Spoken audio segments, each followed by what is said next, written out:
The Second Battle of Ypres, April 22, 1915.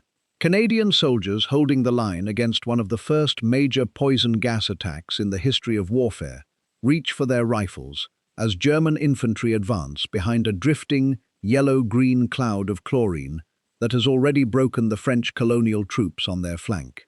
The bolts jam. Not one rifle, not a handful, but rifle after rifle along the Canadian position, fouled by mud and unable to chamber the next round at exactly the moment survival depended on it. Soldiers do the only thing left to them. They crawl toward the bodies of dead British soldiers lying nearby and pull the rifles from their hands instead, discarding their own government-issued weapon in the middle of a gas attack because it had become more dangerous to keep than to abandon. If a story like this deserves your time, consider subscribing, and if you want more of it, a like goes a long way. Why would Canada send its own soldiers into the deadliest trenches of the entire war, carrying a rifle that could not reliably fire? Who was the wealthy, eccentric aristocrat behind its design?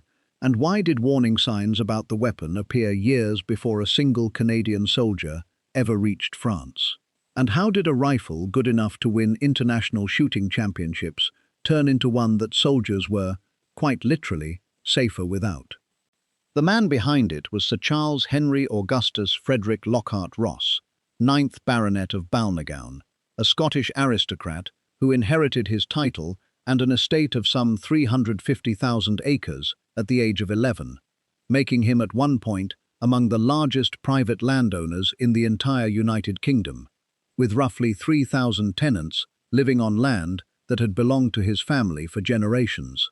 Educated at Eton and Cambridge, where he earned an engineering degree and rowed for his university in the annual boat race, Ross served with the Lovat Scouts and the Seaforth Highlanders during the Boer War, where his own machine gun battery carried an early version of a straight pull rifle he had personally designed and patented back in the 1890s. He was, by every account, intellectually gifted, restlessly inventive, and genuinely talented as a marksman and big game hunter, holding patents ranging from firearms to ship propellers to hydroelectric equipment over the course of a long and unusually varied career. The opportunity that brought Ross to Canada grew directly out of a dispute over national pride. During the Boer War, Britain had refused to license its Lee-Enfield rifle design for manufacture inside Canada, leaving the Canadian government uneasy about depending entirely on a supply line across the Atlantic that could, in wartime, be cut without warning. Ross offered a solution, financing an entire rifle factory in Quebec, out of his own pocket, roughly $500,000 of personal investment, on the condition that his own straight pull design, chambered for the standard British .303 cartridge, would become Canada's service rifle.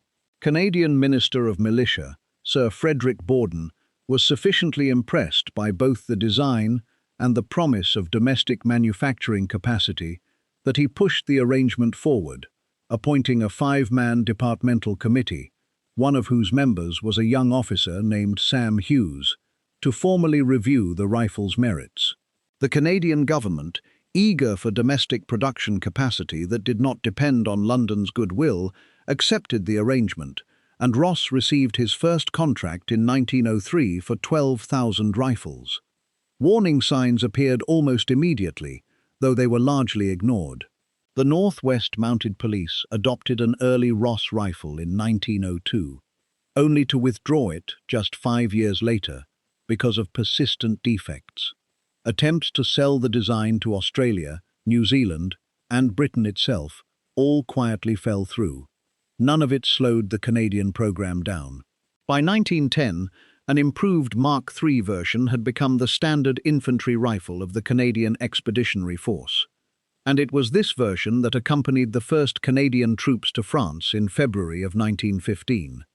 The rifle's fundamental problem traced back to the very quality that had made it a champion on the target range. Built with tight, precisely machined chamber tolerances ideal for consistent, high-quality match ammunition, the Ross performed beautifully with Canadian-manufactured cartridges built to those same exacting standards, the kind of precision engineering that had already won it trophies at competitive shooting events on both sides of the Atlantic before the war. British wartime ammunition, mass-produced under wartime pressure to far looser tolerances in order to keep pace with a rapidly expanding army's demands, simply did not fit the Ross chamber with the same reliability, and the rifle jammed under exactly the conditions, mud, moisture, rapid fire, that trench warfare guaranteed in enormous quantity. At nearly 10 pounds and over 5 feet in length, it was also too heavy and too long for the tight confines of an actual trench, an awkward burden for a soldier trying to maneuver quickly through a narrow, crowded firing line.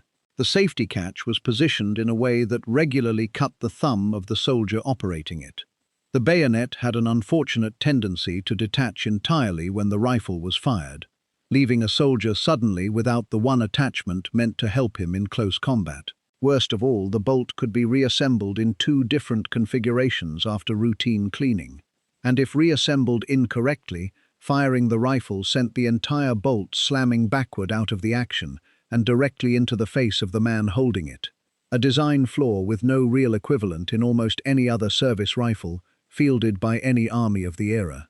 Word of the rifle's failures spread through the Canadian ranks with brutal speed after Second Ypres. The Princess Patricia's Canadian Light Infantry became the first unit to formally protest, trading their Ross rifles for captured or borrowed Lee-Enfields wherever they could find them, and their example eventually persuaded an entire division to follow suit, despite standing orders against unauthorized weapon swaps between units. The political fallout reached all the way back to Ottawa. Sam Hughes, Canada's Minister of Militia and Defence, and a longtime champion of the Ross program, dating back to that original review committee more than a decade earlier, insisted publicly that Canadian troops had simply never been trained properly, famously claiming his soldiers had been taught to use the rifle as no man had ever handled one before, and blamed the failures entirely on substandard British ammunition rather than any flaw in the rifle itself. The controversy that followed damaged Hughes politically for the remainder of the war, feeding into a wider pattern of equipment and procurement criticism that would eventually contribute to his removal from office, and became a lasting symbol of Canadian equipment failures during the conflict's early years.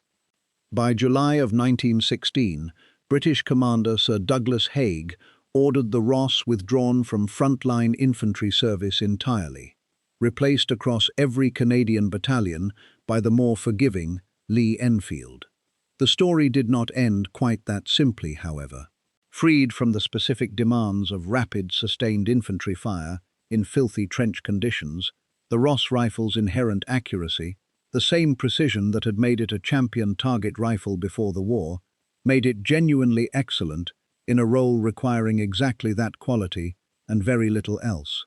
Canadian snipers continued using the Ross throughout the remainder of the war, prizing its accuracy even after every other Canadian soldier had gladly handed his in for something more reliable. Sir Charles Ross himself emerged from the entire affair remarkably well. In March of 1917, the Canadian government expropriated his Quebec factory outright, paying him $2 million, 4 times his original investment, even as the rifle bearing his name had already become a byword for military procurement failure. He spent his later years as an eccentric, wealthy oddity, reportedly seen wandering the docks of St. Petersburg, Florida, in pajama bottoms, old slippers, and a pith helmet, before his death in 1942. There is something almost darkly comic about a story where the designer profits handsomely from a factory built around a rifle that got soldiers killed, while the men who actually carried it into Flanders mud learned to trust the corpses of dead allies over their own government-issued weapon. The Ross rifle was never a bad piece of engineering in the abstract. It was simply built for the wrong war, precision-tuned for a shooting range, and asked instead to survive a trench. And the men who paid for that mismatch paid with considerably more than money. That's the story of a champion's rifle that turned into a soldier's liability, and the men who traded it for whatever they could pull from the ground beneath them. See you next time, right here in our next file.